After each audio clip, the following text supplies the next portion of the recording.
বাংলা শিক্ষা ই পোর্টালে log in করতে গেলে এখন হেড অফ দ্য ইনস্টিটিউশনের মোবাইলে ওটিপি যাচ্ছে। হ্যাঁ, আপনারা ঠিকই শুনছেন। এই ব্যাপারটা আমরা অনেক আগেই আপনাদের সাথে শেয়ার করেছিলাম, কিন্তু কার্যকর হতে সময় লাগলো এবং আজ থেকেই আমরা লক্ষ্য করছি এটা কিন্তু হয়ে গেছে। তো চলুন তাহলে বিস্তারিতভাবে জেনে নেওয়া যাক এবং লাইভ দেখানো যাক কীভাবে কী ব্যাপারটা ঘটছে।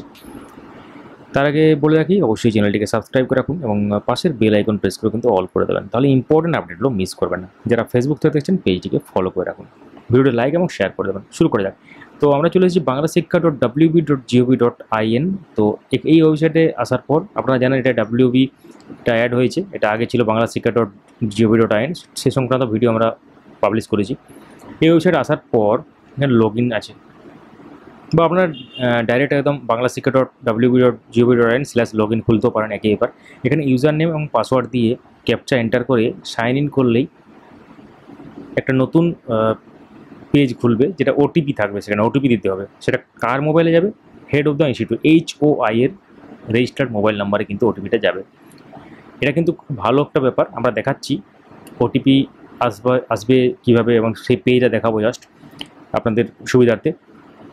একটা কথা বলে রাখি, এটা কিন্তু অনেক আগেই করা উচিত ছিল, কারণ যে কেউ ডিফল্ট পাসওয়ার্ড দিয়ে বা ইউজার নেম, তো আপনারা জানেন যে ডাইস কোড এবং তার সাথে ইউডাইস কোড এবং তার সাথে দুটো ডিজিট যোগ করে এবং তার সাথে পাসওয়ার্ড ডিফল্ট যদি কেউ জেনে থাকে, তো সেটা কিন্তু লগ ইন করতে পারতো। মানে যে কোনো স্কুলের ইনফরমেশান কিন্তু চেঞ্জ করা যেত।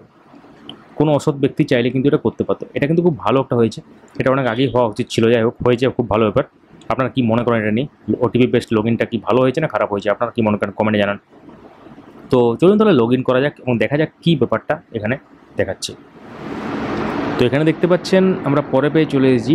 ভেরিফাই ওটিপি আছে এবং ওটিপি সেন্ড টু একটা মোবাইল নাম্বার যার লাস্টের 4টা ডিজিট ভিজিবল এবং রেফারেন্স আইডি দেওয়া আছে, এবং তার সাথে এখানে 4 ডিজিটের একটি ওটিপি আসবে। সেই ওটিপিটা এখানে এন্টার করতে হবে এবং এন্টার করার পরেই একদম আপনারা বাংলা শিক্ষা পোর্টালে কিন্তু ঢুকে যাবেন। তো আমরা পরের প্রসেসটা দেখাচ্ছি না। বাংলা শিক্ষা পোর্টাল তো সবাই দেখেছেন কেমন দেখতে হয়, কী ব্যাপার। তো এই হচ্ছে ব্যাপার। এবং বাংলা শিক্ষা রিলেটেড কোনো যদি প্রশ্ন থাকে, কোনো অসুবিধার সম্মুখীন হন এই পোর্টালে কোনো রকম কাজ করতে গেলে, কমেন্টে জানান, আমরা সলিউশন করার চেষ্টা করব। এবং আমাদের চ্যানেলে ভিডিও সেকশনে বাংলা শিক্ষা পোর্টাল রিলেটেড অনেক ভিডিও আছে, সেগুলো দেখলে হয়তো অনেকেই উপকৃত হবেন। এবং BLO ডিউটি এবং তার সাথে গুরুত্বপূর্ণ কিছু আপডেট এসেছে। 2002 সালের যে ভোটার লিস্ট, সেটা অফিসিয়াল ওয়েবসাইটে আপলোড করে দেওয়া হয়েছে, জেলাভিত্তিক একদম, এবং অ্যাসেম্বলি কনস্টিটিউশন ওয়াইজ আপনারা দেখতে পাবেন। কীভাবে দেখবেন? লাইভ আমরা ভিডিও নিয়ে আসবো এই ভিডিওর পরে ভিডিওতে। এবং একটু আগে আমরা একটা ভিডিও আপলোড করেছি, সেখানে SSC নতুন নোটিশ পাবলিশ হয়েছে পরীক্ষা সংক্রান্ত, পরীক্ষার দিনক্ষণ সংক্রান্ত। 7ই সেপ্টেম্বর এবং 14ই সেপ্টেম্বর দুটো ডেট সামনে এসেছে, যেটা অলরেডি আমরা আগেও বলেছিলাম এবং অফিসিয়ালভাবে এখন SSC জানালো। তো সঙ্গে থাকুন পরবর্তী আপডেটগুলো পাওয়ার জন্য। ভিডিওটি লাইক করুন, সবার সাথে শেয়ার করুন। ধন্যবাদ।